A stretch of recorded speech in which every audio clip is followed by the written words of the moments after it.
룻기 1장 15절에서 17절입니다. 스탠리 하우워즈라고 하는 신학자가 있는데 그분의 강연 가운데 자주 등장하는 문장이 있습니다. 그리스도인으로 산다고 하는 것은 답이 없는 삶을 어떻게 살아가야 되는가 하는 것을 배우는 것이다. 답이 없습니다. 그런 가운데도 우리는 얼마든지 당당하게, 얼마든지 멋지게, 얼마든지 여유 있게 살아갈 수 있다고 하는 사실을 보여주는 것이 바로 룻기서입니다. 내일이 보이지 않는 그런 인생을 사는 사람들에게 하나님이 어떻게 그를 인도하시는가, 하나님이 어떻게 그를 위로해 주시는가, 그리고 그 인생을 어떻게 역전시켜 주는가 하는 것을 보여주는 얼마나 귀한 말씀인지 모릅니다. 나오미의 남편이 엘리멜렉이에요. 엘리멜렉은 그 시대에 베들레헴에 사는 다른 남자들보다도 깨어있는 사람이었습니다. 아마 돈도 좀 가지고 있었던 것 같아요. 흉년이 들어가지고 다른 사람들은 바닥에서 굶고 있는데 이 엘리멜렉은 베들레헴을 떠나가지고 모압 땅으로 이민을 갑니다. 아마 그 동네 사람들이 다 부러워했을 거예요.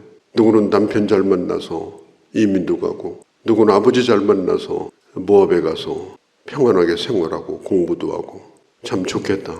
사람들이 다 부러워하는 가운데 그 모압을 떠났을 겁니다. 나오미는 그의 이름처럼 참 기쁘겠다. 저 여자는 행복하겠다. 사람들이 그렇게 생각을 했을 거예요. 그런데 10년 세월이 지난 다음에 남편도 죽었습니다. 큰아들, 둘째 아들이 다 죽었습니다. 가지고 갔던 재산은 전부 다 소진돼 버렸습니다. 나오미는 그야말로 말도 못하게 상처를 받고 이제 갈 곳이 없는 거예요. 이방 땅에서 얻은 며느리 둘은 어차피 남겨두고 이제 고향으로 돌아올 수밖에 없는 그런 상황.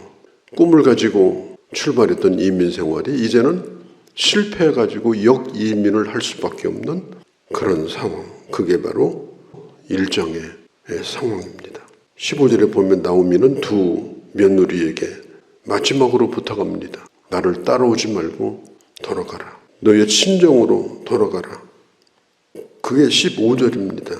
너희들이 정말로 나와 내 가족을 변함없이 사랑해 준 것에 대해서 참 고맙다. 하나님도 너희를 축복해 주기를 내가 원한다. 너희가 내 옆에 있으면 내가 편하겠지만 그러나 그것은 안 되는 일이다. 왜냐하면 나는 이미 늙었고 희망도 없고 가진 것도 아무것도 없다. 돌아가도 거지다. 베들레헴 땅에 가면 너희는 이방인이다. 따라오지 말라. 그때 이 두 며느리가 시어머니 나오미를 붙들고 한참이나 웁니다. 슬퍼서 울었을까? 참 이 세 여자가 상처가 많은 거예요. 두 젊은 10대 며느리는 남편을 잃어버린 여자예요. 나오미도 자기 남편과 아들을 잃어버린 여자입니다. 참 서로 끌어안고 운 것은 서로 상처를 싸매주는 그런 시간입니다.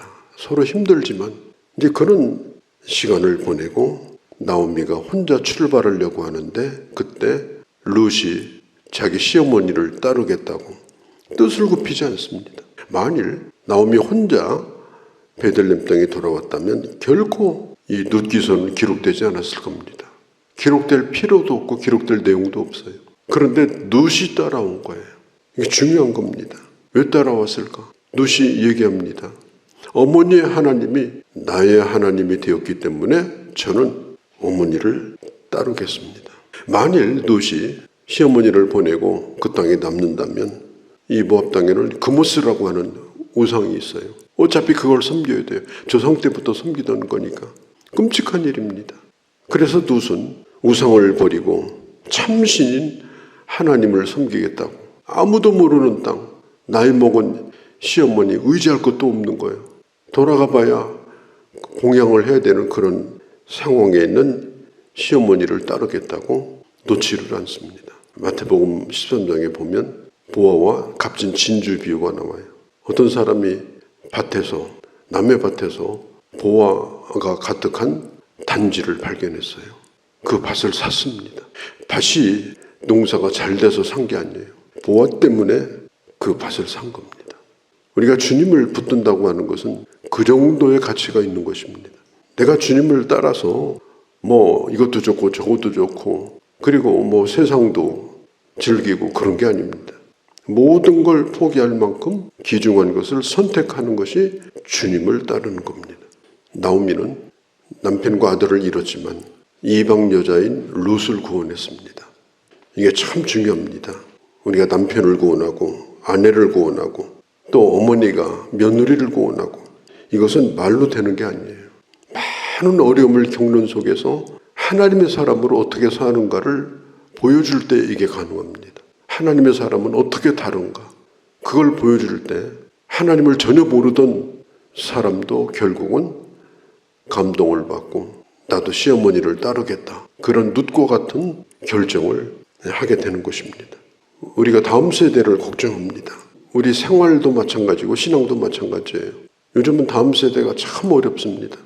그래서 참 아이들 바라보면서 어디 직장이라도 잡으면 좋겠다. 밥벌이라도 하면 좋겠다. 그냥 소박한 꿈을 자식들에게 꾸는 거예요. 왜냐하면 세상이 너무 어렵기 때문에 그래요. 그냥 굶지만 말고 살아다오. 지금 부모 세대가 다음 세대를 걱정하는 거예요. 물론 그 걱정도 사실 해야 됩니다. 그러나 그것만큼 중요한 걱정이 뭐냐. 다음 세대에 내가 가진 믿음이 물려지는가. 성만 같은 자식이 아니고 믿음도 같은 자식인가. 그걸 확인해야 되고 그것에 대한 심각한 그런 고민이 필요합니다. 하루아침에 되는 일이 아니지만 정말 오랜 세월 속에서 이걸 해야만 되는 것입니다. 목회 가운데 가족 목회가 참 중요합니다. 아브라함은 사실 어디서 목회한 사람이 아니에요. 아브라함은 사라라는 여자 하나, 그 다음에 이삭이라고 하는 아들 목회한 거예요. 성실히 했습니다. 그래서 믿음의 대가 이어졌어요. 이삭도 리브가라고 하는 여자 데려와서 목회했어요. 야곱도 12명 자식 낳아서 목회했어요. 자손대대로 하나님의 말씀을 전수하라고 하는 그 약속을 지켰어요. 그렇게 하자 600년 후에 모세 시대에 와가지고 민족을 이뤘어요. 그러니까 아브라함이 그의 아내와 그의 아들을 목회를 잘 했더니 먼 후대에 가서 어마어마한 다음 세대가 일어났습니다. 내 집안에 있는 그 자식을 하나님의 사람으로 키운다고 하는 것은 이건 너무너무 이게 중요한 것입니다. 흔히 그렇게 말합니다. 신앙이라는 건 뭐냐? Here and now. 지금 여기에서 신앙은 먼 훗날에 그냥 꿈꾸는 얘기만 하는 게 아니고 현실적으로 내가 오늘 같이 살고 있는 내가 보고 있는 오늘 현장에서 지금 여기에서 시작되어야 그래서 이삭도 생기고 야곱도 생기는 것입니다. 점점 영적으로 잘 되는 집이 있는가 하면 영적으로 소멸되는 그런 집도 있습니다. 우리는 어떤 길을 걸어가야 되는가? 나오미는 정말 망한 집안의 여자였지만 이방 여자인 그 며느리 롯을 목회를 잘 해가지고 그를 믿음의 사람으로 키워가지고 결국은 그가 그 롯이 다윗의 조상이 됐고 다윗의 후손이 바로 예수 그리스도가 된 겁니다. 이게 얼마나 놀라운 일이에요. 롯이 시어머니에게 기대할 게 뭐가 있어요? 어머니 돌아가시면 물려받을 밭대기, 논대기 하나도 없었습니다. 당장 가면 이삭 주워가지고 어머니 죽이라도 끓여 드려야 되는 기가 막힌 일이 지금 기다리고 있습니다. 나오미가 돌아옵니다. 10년 전만 해도 멀쩡해가지고 그럴듯하게 집을 떠났는데 나오미가 돌아와서 보니까 10년 전에 보았던 나오미가 아니에요. 사람들이 와서 다 물어봐요. 정말 나오미 맞느냐고. 늙은 게 아니에요. 그래서 사람이 완전히 변해버린 거예요. 사람들이 다 놀랍니다. 정말 나오미가 맞느냐고. 기쁨이라고 부르던 당신이 바로 그가 맞느냐고. 그때 나오미가 대답을 합니다. 나를 나오미라고 부르지 마시오. 나를 마라라고 부르시오. 마라는 슬프다, 쓰다는 뜻입니다. 나는 이제 기쁨이 아닙니다. 그러면서 그가 하는 얘기가 20절에서 21절에 보면은 전능자가 나를 괴롭게 하였습니다. 내가 풍족하게 떠났지만 내가 이렇게 다 비워가지고 돌아왔습니다.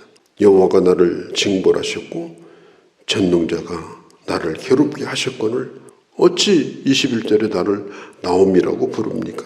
그러면서 이렇게 말해요. 풍족하게 떠났지만 나갈 때는 풍족했죠. 든든했죠. 남편이 있겠다. 두 아들 있겠다. 그런데 비어가지고 돌아오게 하셨느니라. 그러니까 이 나오미는 이런 모든 일이 우연히 된 일이 아니라는 겁니다. 여기에 하나님이 개입하셨고 이런 결과는 믿음의 고향인 베들레헴을 떠난 겁니다. 영적인 양식이 있는 베들레헴을 떠난 겁니다. 하나님의 품을 떠난 겁니다. 그 결과가 이렇게 비참하게 되었다고. 왜 다른 사람은 베들레헴에서 견뎠는데 이 나오미의 가정은 견디지 못했을까? 단순히 먹고 살기 위해서 떠난 게 아닙니다. 너무 잘나서 떠난 겁니다. 너무 똑똑해서 떠난 겁니다. 단순히 생존의 목적이 아니라 더 즐기려고 떠난 겁니다. 그 지긋지긋한 흉년이 자주 오는 베들레헴 아무것도 아니라고 생각하고 떠난 겁니다. 하나님은 그 가정을 그냥 두지 않았습니다. 그야말로 끔찍한 어려움을 겪고 결국은 나오미가 얘기합니다. 나갈 때는 풍족히 나왔는데 이렇게 다 비어가지고 돌아왔습니다. 나를 나오미라고 부르지 마십시오. 마라라고 부르십시오. 22절에 보면 나오미가 모압에서 그의 며느리 모압 여인 룻과 함께 돌아왔는데 그들이 보리 추수 시작할 때에 베들레헴에 이르렀다. 지금 베들레헴에 도착할 때 22절이 베들레헴에 이르렀을 때 그 베들레헴에 찬바람이 불고 눈보라가 치고 날씨가 그러지 않았어요. 뭐라고 얘기하느냐? 추수할 때가 되었다. 이것은 나오미나 룻이 이제는 새로운 인생을 시작할 수 있는 그런 시작이 되었다는 것을 22절이 암시하고 있는 겁니다. 우리는 답이 없는 인생을 삽니다.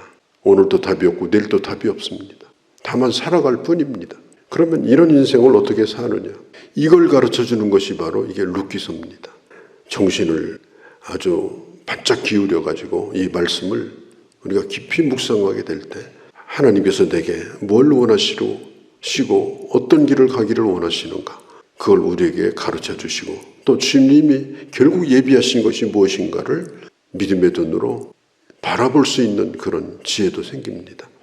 이런 은혜가 우리 모두 가운데 함께 하시기를 바랍니다. 걸어가신 우리 아버지, 한 인간에게 닥치는 슬픔 가운데 이보다 더 큰 게 어디 있겠습니까?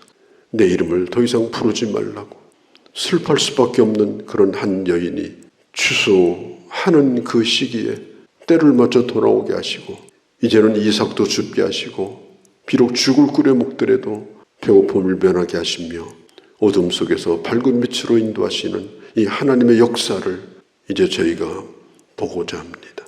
역전하시는 하나님, 모든 것이 합력하여 선을 이루게 하시는 하나님, 그 하나님을 바라보며 오늘 이날도 오직 믿음으로 살게 하여 주옵소서. 우리 주 예수님의 이름으로 기도하옵나이다.